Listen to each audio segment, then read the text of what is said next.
Possession cannot create any emotion, any affection, any love.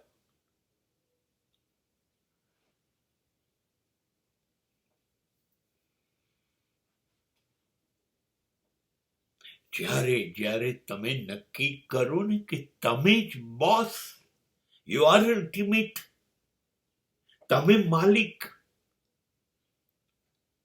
હવે જે તમારી જોડે જોડાય છે ગુલામ,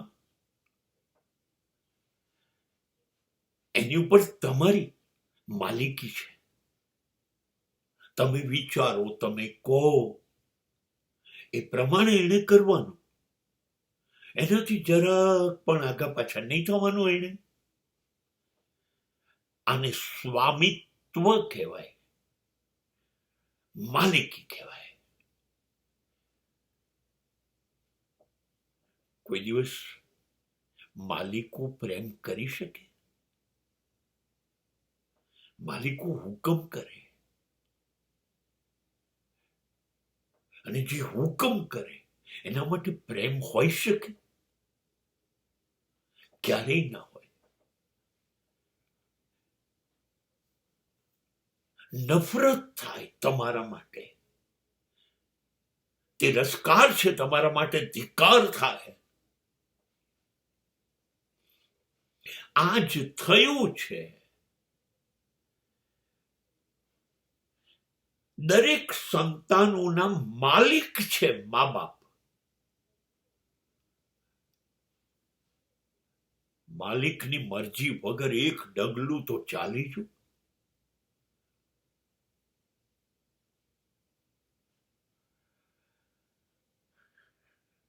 ડર બેસી ગયો. હવે બાળકને તમારા માટે પ્રેમ, લાગણી ક્યાંથી હશે? હવે ડરતો હશે.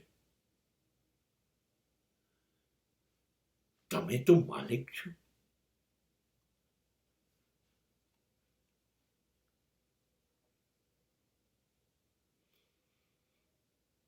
દરેક લગ્ન જીવન માત્ર નિષ્ફળ છે. કેમ ખબર છે?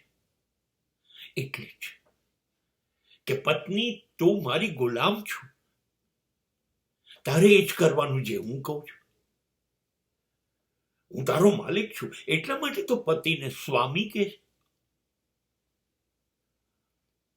સ્વામિત્વ ધરાવે છે માટે.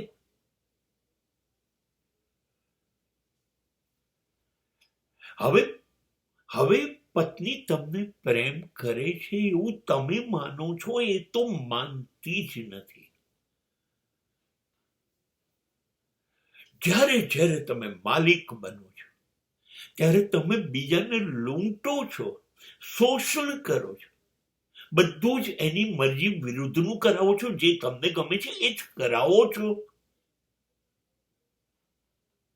તો તમે એને કેવી રીતે ગમશો? તો તમને એ કેવી રીતે પ્રેમ કરશે? નહીં હોય. આપણે જેને કહીએ છીએ ને પ્રેમ છે, અમારી વચ્ચે પ્રેમ નથી, એ વાસના છે. Possession can create only sexuality. That is not love. માલિક ના બનો. કમ સે કમ વ્યક્તિઓના તો માલિક ના જ બનો. નહીતર ક્યારેય જીવનને પ્રેમ એટલે શું એ તો ખબર જ નહીં પડે.